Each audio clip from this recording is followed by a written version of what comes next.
Hello everyone, my name is Shikha Khatri. Today I will teach you chapter 2nd Sexual Reproduction in Flowering Plants of 12th standard. Today you will learn these objectives. Objective number 1, structure of flower. Objective number 2, pre-fertilization events. Objective number 3, development of male gametophyte.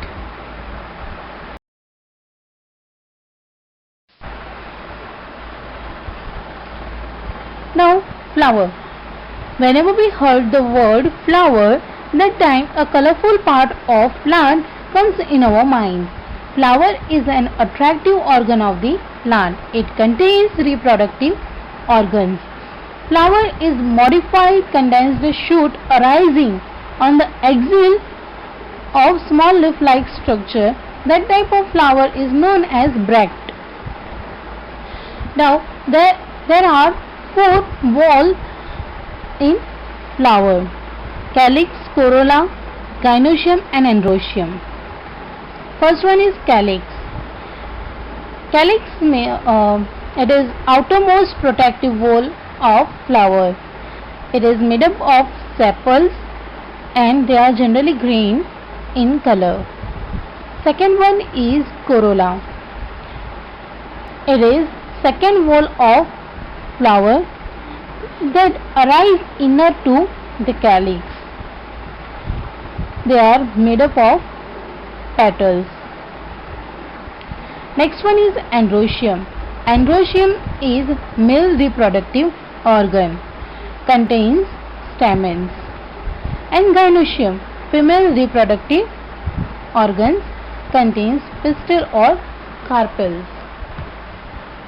Here in diagram you can observe calyx, corolla, androecium and gynoecium.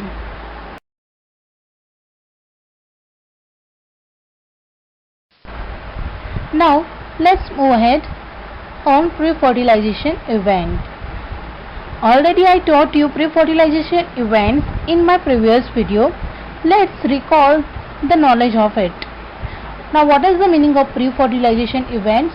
The events which occur before the fertilization are called pre-fertilization events. Now in plants we can consider development of floral primordium in pre-fertilization events. There are 2 events: development of male and female gametophyte and gamete transfer process.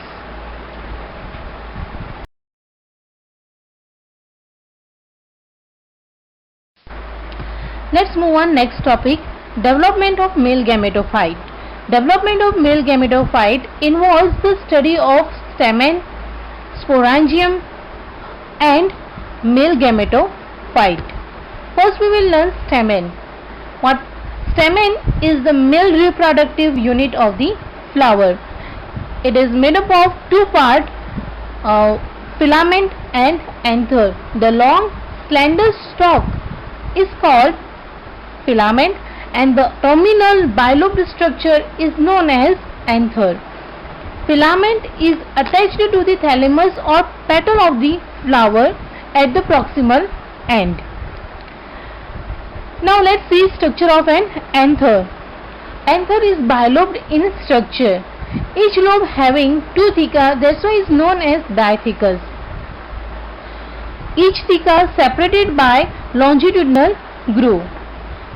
The anther is a 4-sided or tetragonal in structure consisting of 4 microsporangia at the corners. Each microsporangia develops into pollen sacs which packed with the pollen grains. Now you can see in figure the structure of stamen. The lower part of stamen is known as filament and the upper part is anther. Anther is divided in 4 lobes and each lobe have a microsporangia and microsporangia converts into pollen sac. Now microsporangium. Microsporangium is surrounded by 4 wall layers: epidermis, endothelium, middle layers and tapetum. Outer 3 layers, that means epidermis, endothelium and middle layer, they are generally protective in nature and helps in dehiscence. Tapetum nourishes the developing of pollen grains or microspores. Now at the center of tapetum, sporogenous tissues are present, and that sporogenous tissues or cells are generally known as pollen mother cell or microspore mother cell. Next one is microsporogenesis. The process of formation of microspore from microspore mother cell is known as microsporogenesis. Pollen mother cell or microspore mother cell can perform meiosis cycle and produces microspore tetrad. They are generally haploid in nature. Now that microspore tetrad performs mitosis cycle and produces thousands of microspore, and that microspores releases from the pollen sacs by dehiscence process of the anther. Here in diagram you can observe the dehiscence of anther and pollen grains are released from the anther.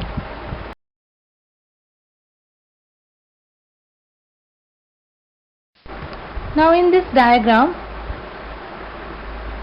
let's we study the process of microsporogenesis. Now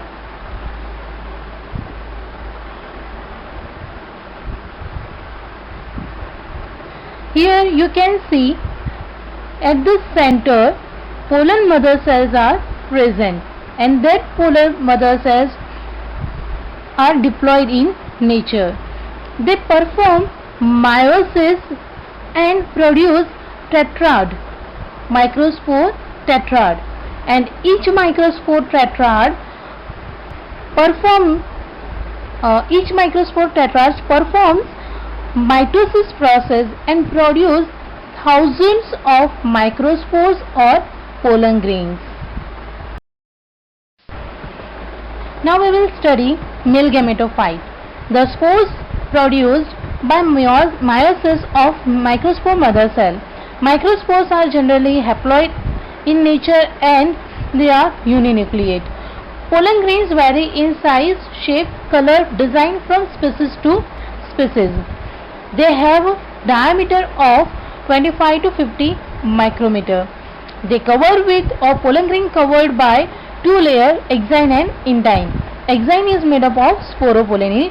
Just because of this sporopollen, pollen can preserve as a fossil because no known enzyme can degrade it.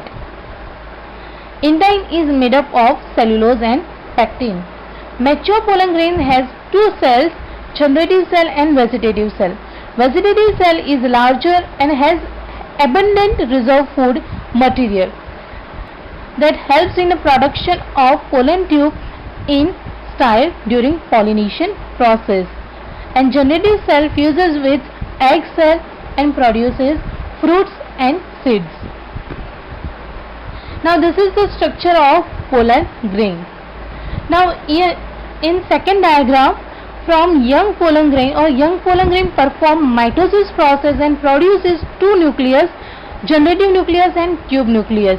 Generative nucleus fuses with egg cell and tube nucleus produces pollen tube.